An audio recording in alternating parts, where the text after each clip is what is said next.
you're well. Welcome to week 3 of our core message series all about Jesus. The last couple of weeks we have been thinking about making sense of Jesus, the world that he was part of, who he associated with, and last week we had a look at Jesus and wealth.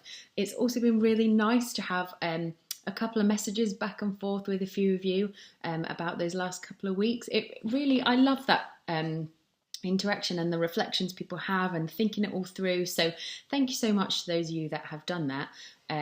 Hopefully this week will be just as interesting for us all. We're going to have a think about popular views of Jesus at the time and how that affects now and how people see Jesus. The last couple of weeks have kind of shown how Jesus interacted with Pharisees and with groups of people and teachers of the law in his own way. And the Gospels kind of show us that he explained the law, argued with teachers, had a group around him, a group of disciples or people who followed him or funded his journey, men and women. He had an authority about him. He had a reputation. He was quite significant. People were talking about him and people still are. And so we're going to kind of look into why and how that came about. And just to, some of it we already might know, but just to kind of help us get a picture of Jesus and to think about who Jesus was, who Jesus is, and why it matters.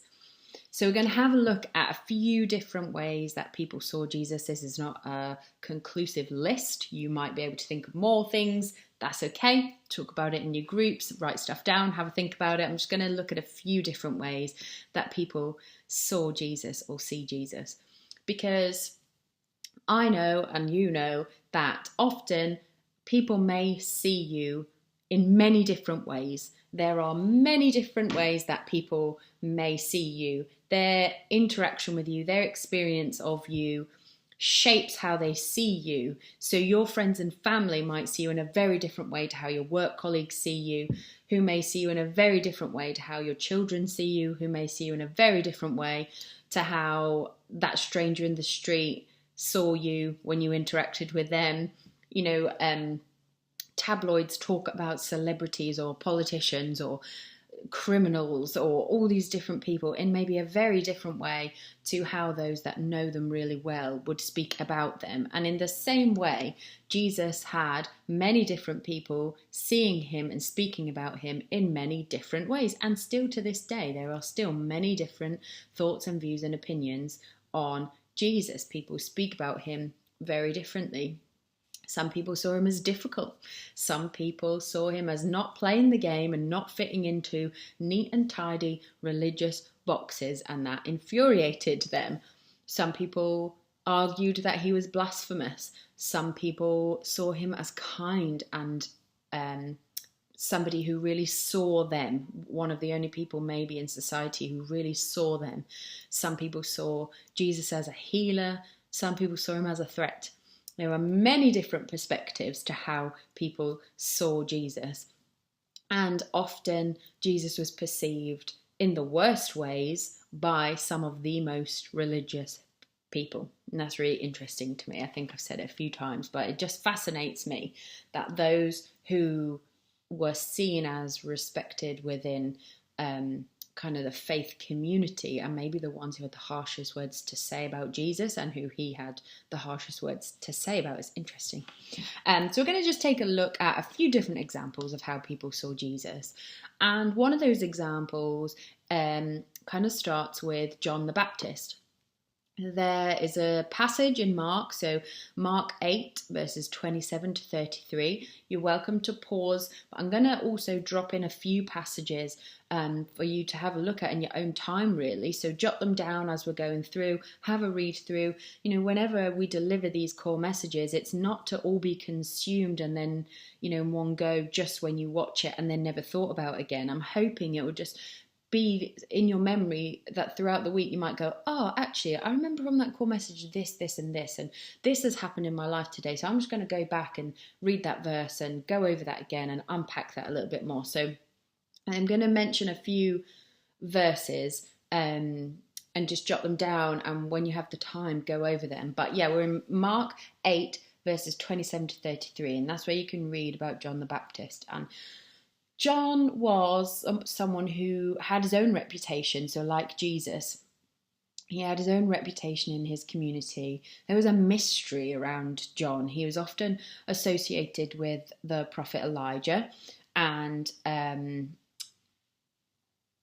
like Elijah, seen as someone who would be preparing the way for the Messiah. The Messiah is someone who was going to deliver Israel from occupation, and John kind of appeared out the blue and was wild and mysterious and spent a lot of time in the wilderness, which to me sounds like heaven. Give me the wilderness and the chickens and the fields of bride. I'm all for it. I'm with you, John. But for the people of the time, it was a bit weird. In the wilderness, wouldn't have been nice wilderness with chickens and nice views, actually. But anyway, I digress. I get distracted. Sorry. So Jesus was seen in a similar way to John. You think about Herod. He saw Jesus. He was nervous about him and what he would do and his link to the Messiah and all of those things. So you might still hear people today thinking about Jesus as a prophet. That's not, that reputation hasn't ended. I've had conversations with people who still see Jesus as a prophet, as a good guy, as someone who brought a lot of wisdom and prepared the way, but who wasn't actually the Messiah. So that viewpoint, that perspective of Jesus hasn't finished. That's still ongoing, even now. And another way that people saw Jesus, so that's kind of a little bit about John the Baptist. Again, just teasing you with a little bit of information in the hope that you will spend some time digging a little bit deeper.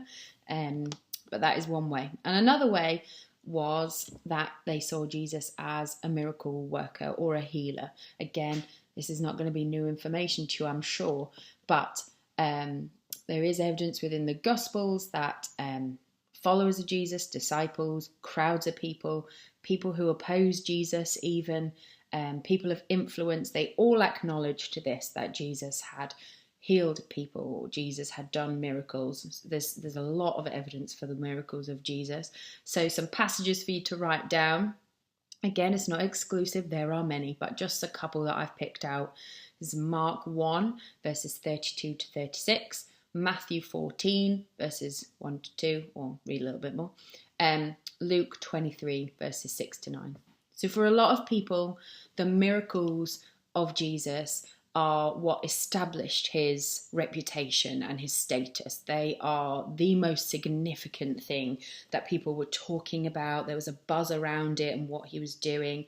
But he wouldn't have been the only person at the time performing miracles and healing. So if you've ever watched, anything, I was thinking of something else, of the Prince of Egypt, that is a different time scale, but in the sense of the miracles of God and then coming through to the time of Jesus, there were other people performing miracles at the time, and so it wouldn't have been so clear that Jesus was so different in doing that.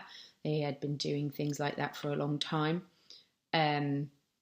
So that is also interesting to keep in mind, that maybe it was difficult to see Jesus as anything special when other people are doing similar things. And another example of how people saw Jesus was as a rabbi or a teacher. Jesus is often referred to as a teacher, particularly in the Gospel of Mark.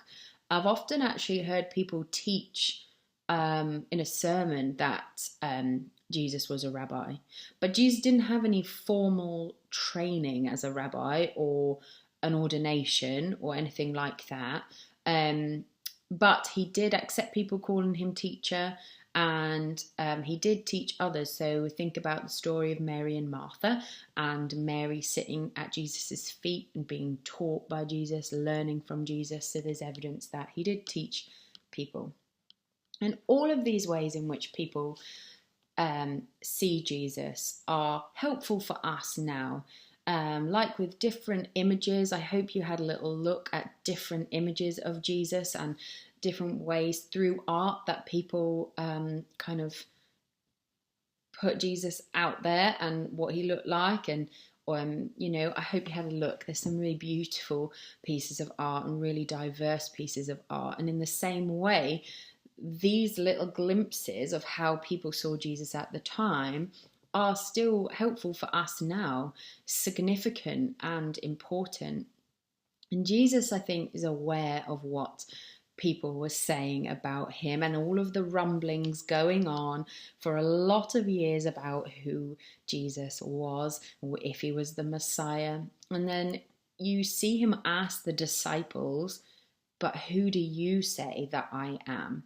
So the Messiah was seen to be involved in bringing a new age, and Messiah meant anointed one. Messiah was seen to be somebody who was going to bring restoration of God's people, restoring their position with God, restoring the temple, and restoring the defeat of Israel's military enemies. And that is really important because I think, I'll speak for myself, I think I have often not been taught that, or I have overlooked that.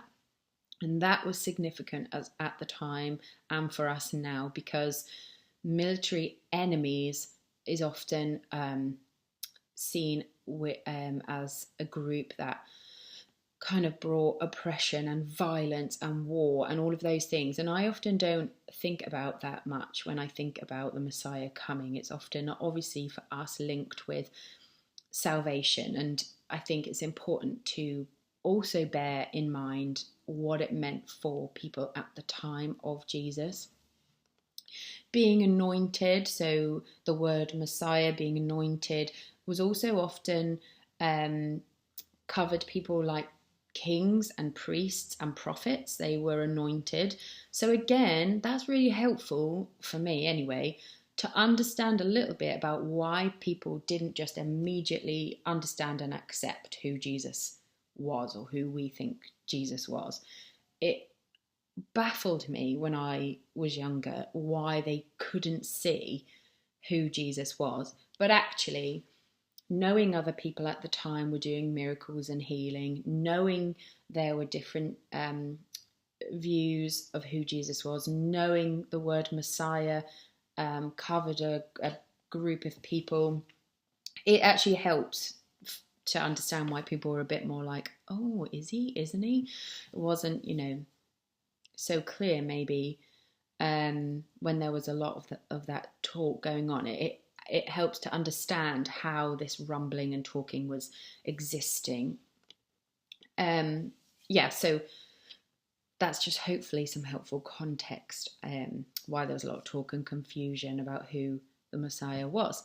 And again, a good passage for this, if you want to write it down, is Matthew 16 verses 15 to 22.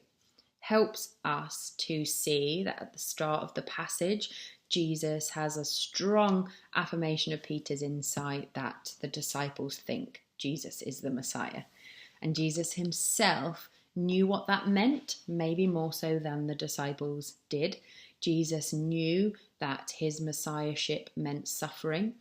And I think the disciples, it becomes clear their struggle with that, in accepting that, and in the suffering of Jesus as the Messiah, that they begin to understand who Jesus is. They knew who's the Messiah, but that they maybe didn't fully grasp what that meant and the suffering that would bring and the struggle that would bring for Jesus. I think they thought, they'd been told the Messiah was coming to save and restore and give you immediate victory. And I don't think maybe they understood that meant suffering and struggle. Jesus referred to himself in Matthew 16 verse 13 as the Son of Man. so not the Messiah, the Son of Man. And like with a lot of things in theology, there's a lot of debate around what he meant by referring to himself as that. Did he just mean, I'm referring to myself? Was he referring to himself? Did that mean that he was referring to human beings in general? Was he using that term to save him from being accused of blasphemy? Or did it have a deeper meaning for the case of the Messiah? Regardless of what we think about that, Jesus didn't fulfill everyone's expectations of what the Messiah should do and what the Messiah should be like. Jesus avoided the militaristic and violent aspects that I've spoken about, that came and was associated with the Messiah. He avoided that. He was not about that violent life. And yeah, that understanding of the Messiah, he challenged that, and he challenged religious law, and he included and fought for those on the fringes of society. So again, like we saw, I've spoken about including women to teach them and things like that, healing people on a Sabbath. There's a whole conversation around that, wasn't there? Who's included, who's in, who's not in the kingdom of God. All of these things that I absolutely love about Jesus, and that makes me excited about following Jesus and who Jesus is and what that means. And in the same way, not that we are Jesus and the Messiah, but in the same way, people may have expectations about what a follower of Jesus now should look like, what the requirements are to be in or out, what we should and shouldn't do, what we should and shouldn't look like, how we should and shouldn't behave. That people have a lot of expectations, a lot of requirements, I would argue now, on what that means. And it's okay to challenge that. Jesus challenged what people thought was required of him. It's okay for us to challenge that. We might not agree with every follower of Jesus. That's okay. We might debate what we think a scripture means. We might not quite agree on some of the viewpoints of other followers of Jesus, and that's okay. But I don't want us to dwell too much on that. I want us to think about how we view Jesus and how we can use that in our daily lives now. How can we avoid the still, I think, would argue, still the belief, maybe not explicitly, but still that the only way that people can be saved is through power and violence and dominance and fear. How can we avoid that? How can we live differently? How can we choose to show up and prevent that? How can we choose to take care of people on the fringes and the oppressed? How can we choose to challenge kind of some of the traditions that maybe we have? Maybe how can we show up differently? How can we look like Jesus to our communities and to other people around us? It's the same challenge often, and I hope you understand why, and you're not just like, why are you always bringing it back to this at the end? Why do we always have to practically think about how can we look more like Jesus in our communities? But it's because I hope you've seen, as we've built up this picture over the last few weeks of who Jesus is, that despite it being clear to us maybe who Jesus is at the time and even now, there is still that confusion, there is still that debate, there is still that talking about, is he, isn't he, what does it mean, how has he fulfilled this, does he fulfill this prophecy, was he a prophet, all of these things. And in the same way, the challenge for us is, how can we really clearly be like Jesus in our communities when there is still that talking point and different perspectives of Jesus? How can we show up and love like Jesus did, and include like Jesus did, and invite and bless and all of those things just like Jesus did. So that is the challenge for us today, and how we can show up like Jesus in our communities. I hope that's been helpful. It's our last message on this series next week. And we'll be looking at the Lord's Prayer. So hopefully this has been encouraging, thought-provoking, challenging, all of those things, and given you a lot to think about throughout the week, people to pray for, things to think about, how you're going to change different aspects as a consequence of thinking about who Jesus is. Hopefully that's done that for you today. But yeah, message me any thoughts, feelings, revelations, reflections, all of those things. And I will speak to you next week when we think about the Lord's Prayer. Bye.